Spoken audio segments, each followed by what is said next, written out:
Ya, Assalamualaikum warahmatullahi wabarakatuh. Di sini kami dari kelompok 3 akan memaparkan hasil diskusi dari kelompok kami terkait teori belajar dan motivasi belajar anak. Sebelumnya, kami perkenalkan dulu anggota kelompok kami. Yang pertama, ada Eli Dwi Handayani. Yang kedua, ada Erin Dwi Apriliani. Yang ketiga, ada Erwin Sandi. Yang keempat, ada saya sendiri, Fajar Satriananta. Oke, untuk memasuki teori belajar. Teori belajar ini ada 3 macam jenis teori belajar. Yang pertama yaitu behavioristik, yang kedua ada sosiokognitif, yang ketiga ada konstruktivisme. Teori belajar behavioristik merupakan upaya bentuk tingkah laku yang diinginkan. Pembelajaran behavioristik sering disebut juga dengan pembelajaran stimulus respon.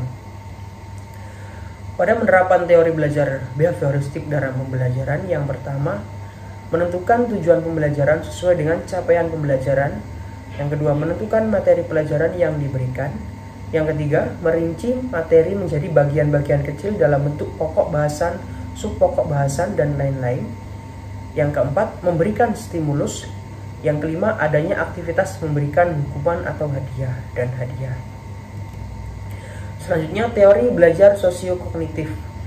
Teori ini beranggapan bahwa pada proses pembelajaran dapat menciptakan kondisi suasana yang riang dan menarik dengan cara memberikan materi dengan model pembelajaran yang bervariasi agar seorang siswa tidak merasa bosan. Penerapan teori belajar sosiokognitif dalam proses pembelajaran. Yang pertama, memberikan pertanyaan-pertanyaan ketika proses pembelajaran berlangsung. Yang kedua, mengerjakan latihan pada setiap akhir suatu bahasan. Yang ketiga, membentuk kelompok belajar. Yang keempat, menerapkan pembelajaran kontekstual, kooperatif, dan kolaboratif. Selanjutnya, untuk pembahasan teori belajar konstruktivisme akan dijelaskan oleh anggota kelompok kami, yaitu Erin. Dipersilakan. Teori belajar konstruktivisme merupakan teori yang sifatnya membangun dari segi kemampuan dan pemahaman dalam proses pembelajaran. Penerapan teori belajar konstruktivisme dalam proses pembelajaran adalah memunculkan rasa keingintahuan peserta didik terhadap suatu permasalahan melalui kegiatan bertanya. Kemudian membentuk masyarakat belajar atau belajar dengan kelompok-kelompok tertentu. Pembelajaran berpusat pada peserta didik dalam keaktifan berpikir dan keterampilan memecahkan masalah sehingga tercipta hasil belajar peserta didik yang dapat meningkat. Kemudian model-model pembelajaran berdasarkan prinsip konstruktivisme. Yang pertama yaitu PBL, Problem Based Learning, yaitu strategi pembelajaran yang menggunakan masalah dunia nyata sebagai suatu konteks bagi peserta didik untuk belajar tentang cara berpikir kritis dan keterampilan pemecahan masalah serta konsep yang esensial dari materi pelajaran. Kemudian yang kedua yaitu PJBL, Project Based Learning, adalah pembelajaran yang memberikan kesempatan kepada peserta didik untuk menggali materi dengan menggunakan berbagai cara yang bermakna bagi dirinya dan melakukan eksperimen secara kolaboratif. Meningkatkan motivasi para siswa yang ada di kelas. Di sini yang pertama ada Tania yang berumur 7 tahun. Dia memiliki kemampuan yang rendah dan keinginan rendah untuk sukses. Kita harus melakukan pendekatan pada Tania mengenai apa saja hambatan dan kesulitannya dalam belajar. Setelah itu, bisa membuat tindak lanjut dari hasil jawabannya untuk menggali sesuatu sehingga bisa memotivasi Tania untuk selalu bersemangat dan yakin dengan kemampuannya sendiri. Karena setiap anak memiliki kemampuan yang berbeda-beda. Yang kedua, ada Samuel yang berumur 10 tahun, yang bekerja keras menjaga harga dirinya tingkat tinggi, tetapi memiliki rasa takut akan gagal yang kuat. Melakukan pendekatan sosial emosional terlebih dahulu, kita tanyakan apa penyebab dia memiliki rasa takut akan kegagalan. Memberikan pemahaman bahwa kita harus mencari hikmah dari segala kegagalan dan penerimaan akan kegagalan yang merupakan sebuah proses yang tidak bisa dipisahkan dari keberhasilan itu sendiri. serta menjadikan kegagalan sebagai pembelajaran dan motivasi agar ia dapat menjadi pribadi yang lebih baik. Yang ketiga yaitu Sandra, 13 tahun, yang tenang di kelas dan meremehkan keterampilan mereka. Sikap Sandra perlu dibenahi karena kaitannya dengan karakter, seperti melakukan upaya dengan membentuk kelompok belajar, di mana Sandra ikut terlibat di dalamnya. Dalam kelompok tersebut, berisi siswa yang menonjol di beberapa materi pelajaran yang berbeda. Berdasarkan adanya kelompok, Sandra akan belajar menghargai dan mendengarkan pendapat serta kemampuan temannya yang lain. Yang keempat yaitu Robert, berusia 16 tahun.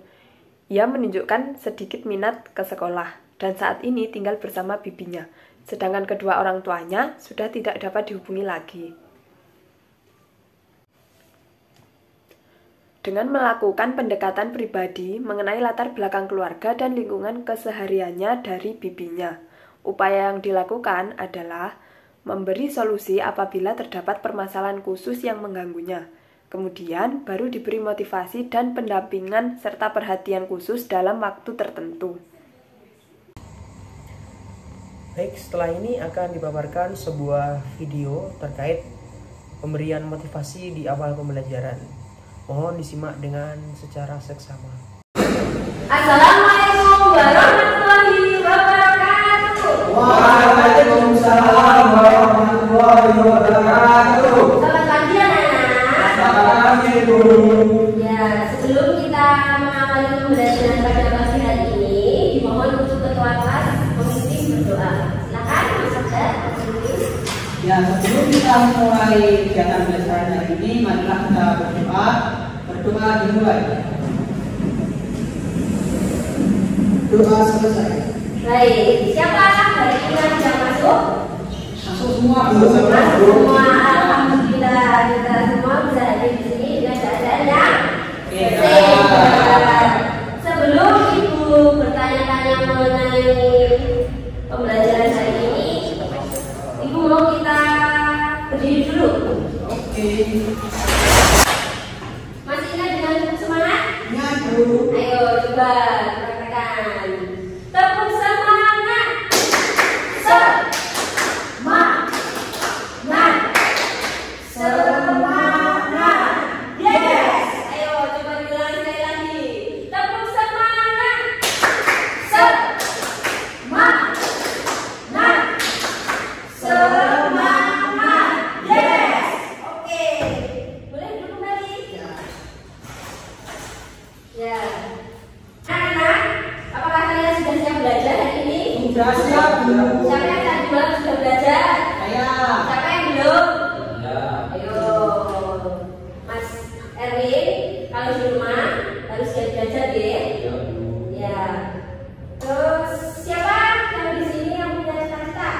Saya, Bu. Semuanya punya cita-cita ya? Ya.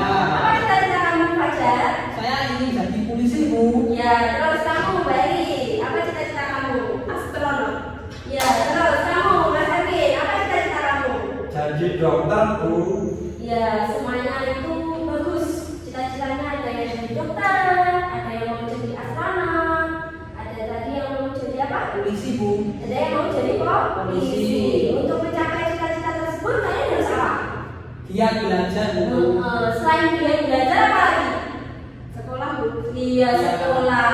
Harus giat belajar. Belajarnya harus sungguh. Kalau ingin mencapai cita-cita, kalian harus apa? Belajar dengan sungguh-sungguh. Iya, selain itu apa tadi? Harus tamat dari sekolah, harus bersekolah dulu. Ya. Ya, itu tadi pemaparan hasil diskusi sekaligus pemaparan sebuah video dari kelompok kami. Ada kurang lebihnya mohon maaf. Sekian, wassalamualaikum warahmatullahi wabarakatuh.